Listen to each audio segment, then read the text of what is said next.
lick a toad, and vomit out a cat because we have one of the strangest shows I've ever seen. Netflix's brand new cherry flavor is a wild ride of blood magic and revenge that is so twisted it had me questioning what I'm doing with my life, so naturally I decided to do a video on it. In this video we'll be taking a deep dive into brand new cherry flavor, answering some of its most unanswered questions, and whatever the hell this is.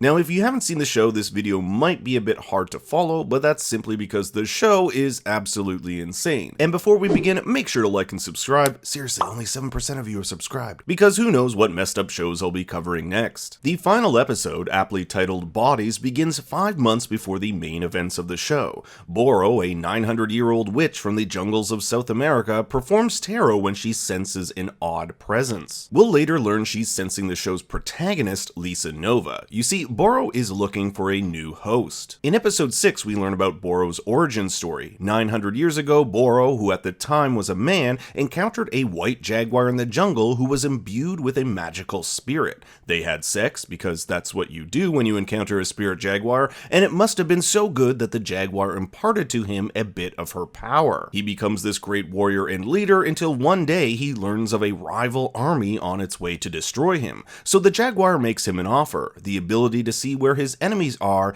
in exchange for him sacrificing his wife, the princess. But Boro wants to have his cherry-flavored cake and eat it too. He attempts to trick the jaguar by offering a different woman in his wife's place, but the jaguar sees past this deceptive ruse. As a result of his treachery, the jaguar mauls Boro to a bloody pulp, and just before Boro is about to die, for reasons that are unexplained in the show, Boro was able to transfer himself into a new body. This is likely a result of the small bit of jaguar spirit he had previously been given. So basically for 900 years, Boro has been hopping from body to body while trying to evade the spirit of the jaguar. Exactly. So Boro wants Lisa as her new host and lures her in by offering her anything she wants. And Lisa wants two things: to get her film back and to exact revenge on washed-up Hollywood producer Lou Burke. You see, Lisa is a struggling filmmaker who has just completed her first short film entitled Lucy's Eye. It's a funny play on words, the title Lucy's Eye, because at the end of the film, Lou can't see. It gained the attention of Lou, who optioned the film for $10,000 and told her she could direct the feature. But when Lisa is unreceptive to Lou's unwanted sexual advances, he hires a new director and takes her story from her. Lisa didn't exactly have the best friends go over her contract, and Lou basically has full control to do whatever he wants. So Lisa wants revenge, and Boro, with her magic, can give it to her. Over 8 episodes, we see how this tale of revenge spirals out of control, where those close to Lisa get hurt, like Jules, who is burned alive, or her ex-boyfriend Code, who is brutally stabbed in the face. The same is true for Lou, whose life takes a turn for the worse. He gets a nasty eye infection, his son dies only to be returned as a zombie, and he too loses control of the movie.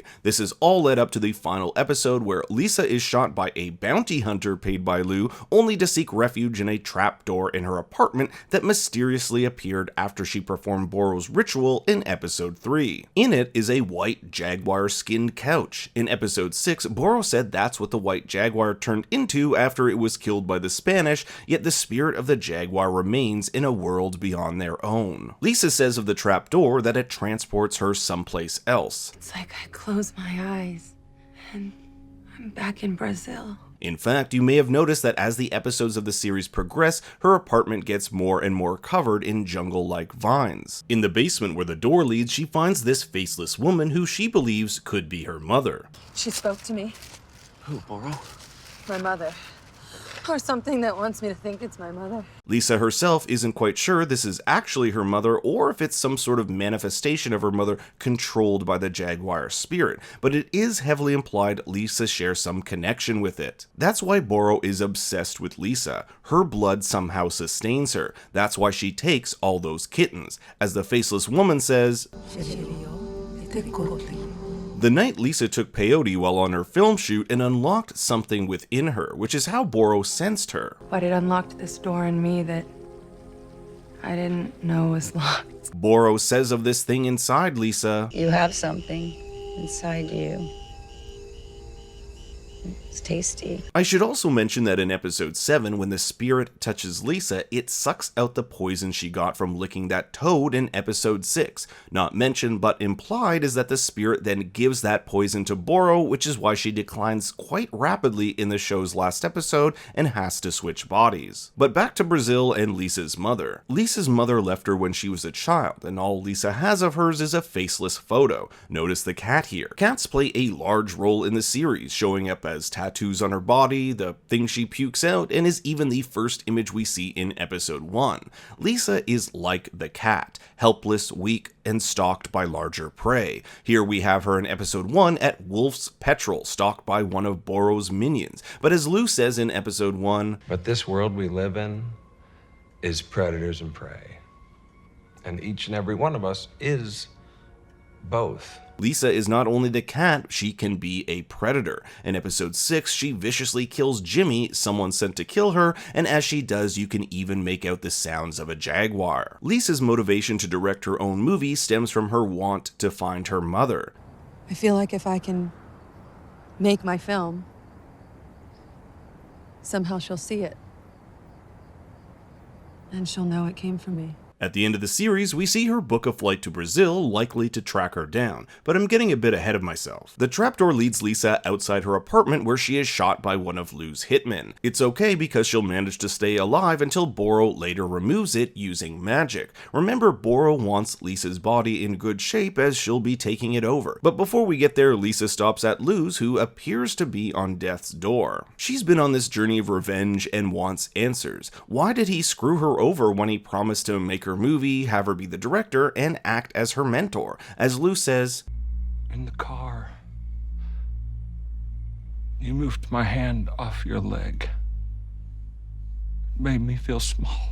Lisa can't help but laugh. This whole thing was caused by a man's fragile ego. Instead of killing him, the thing she's wanted to do this entire season, she pities him. It's also kind of ironic that Lou becomes blinded, just like one of his falcons. We'll see him in the hospital where Lisa ends up paying him a visit, and we also get a glimpse of Zelda without her bandages. She, like Lisa, has undergone a transformation of a different sort. Her appearance here a subtle reminder of the vapid, superficial nature of Hollywood, a world which Lisa wanted so much to be a part of, but will now leave behind. Lisa visits Boro, but ends up confronted by her former lover and star of her short film, Mary. Mary is pissed because she believes she was manipulated by Lisa into eating her own eye for the movie. For context, both were high on peyote at the time, and it's here that Boro attempts to transfer into Lisa's body, but she isn't strong enough. We'll later learn that Lisa has to let her in for the transfer to work. Lisa doesn't want that, and in order to disconnect from Boro, remember their link from the ritual they performed in episode 2,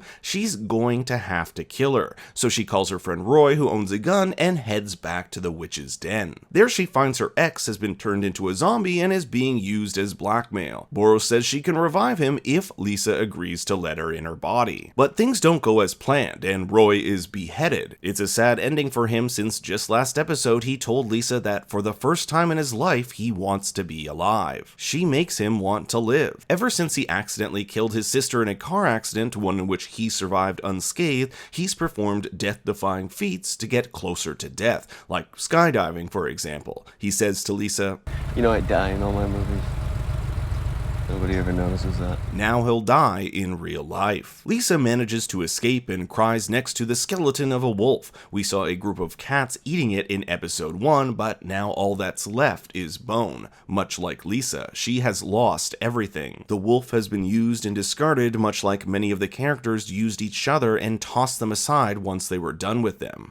Are you going to tell me you've never used anybody for the sake of making something? Lisa used Mary, Boro used Lisa, Lou used Lisa. It was a terrible cycle of exploitation that ends in tragedy for everyone, even Lisa. At the end of the series, Lisa gets her film handed to her on a silver platter. Big Shot producer Alvin Sanders gives her pretty much full control of her movie, but it's heavily implied she doesn't end up taking it, as she never responds to Alvin's voicemails, and she leaves behind her movie in these film canisters. monsters. Lisa's apartment is now fully covered in vines. In fact, it looks like it's turning more and more into Boro's place. The spirit linking the two is evidently still thriving. We see that Boro has also taken over Mary's body. Her old body, that of Jennifer, has gotten too weak, and now she must take on another, seeing as her attempt to take over Lisa's was unsuccessful. Lisa books a flight to Brazil, and the attendant asks her if she's going there for vacation, to which she responds she's going home. She's likely heeding the call of the spirit, who asked her to come find her, and her mother's last known location, as well as that of the spirits, was Brazil.